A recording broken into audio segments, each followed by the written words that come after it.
financial markets, cryptocurrency, gold and silver, world news. Fair to say you simply flooded the system with money.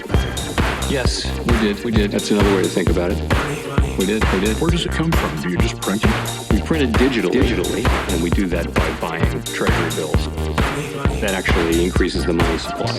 Financial Turmoil Explained. Good day, ladies and gentlemen. Welcome to the show. I'm glad to have you guys here. Now, you know what? Economy's in free fall. And basically what that means is we've been following for a while when the Fed decided that they wanted to put in quantitative tightening and raise interest rates and slow down the rate of inflation. They moved us into a period of time where you just can't do that. I'm sorry. You know, I'll tell you, we got a world system that's actually, it's very hard to bring down the system. You know, we got a lot of preppers out there. A lot of you guys are preppers. I've been in the prepping community for years. Why you prep is because you're scared that there's going to be a failure of the system, a systemic failure of the system that basically is the world, what we're used to. Things like emergency services, things like telecommunications, things like the power grid. You're worried that there's going to be a failure of the system and that everything is going to turn basically into chaos during a failure of the system. Well, I'm here to tell you this system is extremely resilient. And there's only a few things out there that could cause a systemic failure of the system like that. But those things do exist.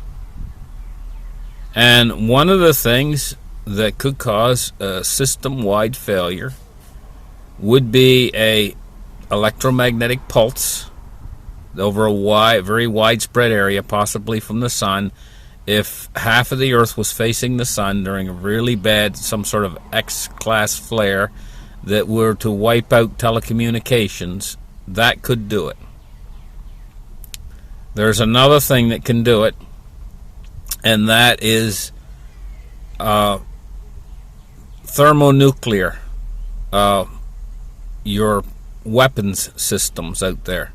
Thermonuclear weapons systems that the countries have, like Russia has the biggest stockpile or arsenal of thermonuclear weapons on Earth. Second is the United States of America with a very large stockpile of thermonuclear weapons. Those can do it too. They can basically take out the system. And another thing that can cause it is the money failing to function, because money is integrated in every aspect of our society. Everything we do involves transactions on a daily basis of what we call money, which isn't money, it's actually credit. And we've been in a credit expansion for over 40 years. They saw credit expand wider and wider through the system, and this credit expansion is called over-leverage. It's called, the system is over-leveraged. But you can't let it deleverage, because that can actually cause a problem that's on the level of a thermonuclear war, or on the level of an electromagnetic pulse shutting down the entire power grid. That's what the money can do. And I know I've heard all this talk about reset. They're talking about reset. Well, you just can't come and restructure the system instantaneously like that. I'm afraid it doesn't work that way without a major catastrophe within the financial system. Financial system has to run each and every day, and there has to be a certain value attached to these currencies that exist out there. In other words, they have to function. And up until now, they have functioned, but there's a big question mark here that's being put on the system by inflation right now. And this is what the Fed is almost in a panic mode right now, trying to stop inflation, because they know inflation can actually have a very profound negative effect upon the financial system.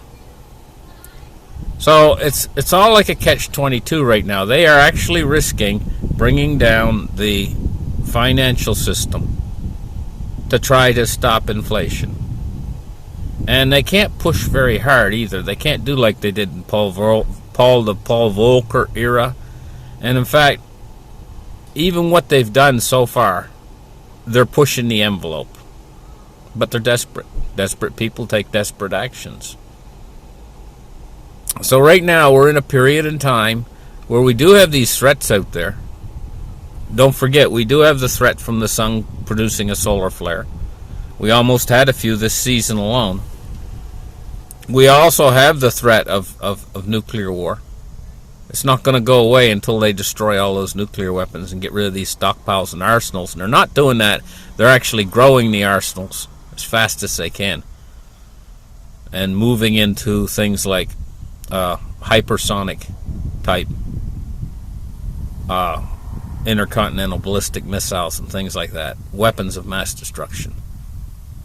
So, a very dangerous period in time we're in right now, and I'm trying to point you guys' attention to it. Yes, it's a good idea to prep. But at the same time, you have to realize that no matter how many preps you make, and no matter how good you get at prepping, when the system's turned off, there's going to be something that you're going to need. Something you forgot to get. There's always going to be. You know, and there's always going to be, well, I could have done a bit more, or could I have done a bit more? And the next thing is the people out there that haven't prepared. Are they going to try to take the things that I have away from me? You got to think about these things. On this channel right here, I've been talking about these things for years and helping you guys to get prepared for what's coming. So an awful lot of you have an advantage if you've been watching this channel for a long time. At the same time, you know, right now I'm going through a forced reconstruction of this channel. Not really reconstruction, but we've gone through a little bit of a period here where it's been kind of slow on the channel here. And I'm expecting things to start to speed back up, but it's also summertime, and it's that time of year where people are going on vacations and stuff. I don't think they realize the danger that's at the door right now with the war that's going on over there in Ukraine, and at the same time a financial system that's so unstable, it's unbelievable right now. It's actually, I would call it the financial system being in free fall. And of course, you know, you don't get hurt when you're in free fall. You're on your way down. Nothing's hit you yet. You're falling through the air, and maybe it feels kind of good, like you're flying. You know, I'm flying, until splat. And I'm sorry, that's the situation we're in right now with the financial system. There's no real major damage been done yet. We've only fell from 36,000 down to, what, 31,000 and change on the stock market, on the Dow. And all the other major indices haven't really fell that much yet. The bond market, I know there's been a little bit of volatility in the bond market and a little bit ups and downs, but overall things haven't went crazy yet. I say yet, because we're heading toward that edge where the Fed is not going to be able to normalize interest rates. And so ultimately what's going to happen is inflation's either going to win the day, or we're going to have a deflationary event of unimaginable proportions, something similar to the Great Depression. I would say it's going to be inflation. So listen, guys, thank you for listening to my show. Like and subscribe. And we'll catch you guys in the very next episode. Bye-bye.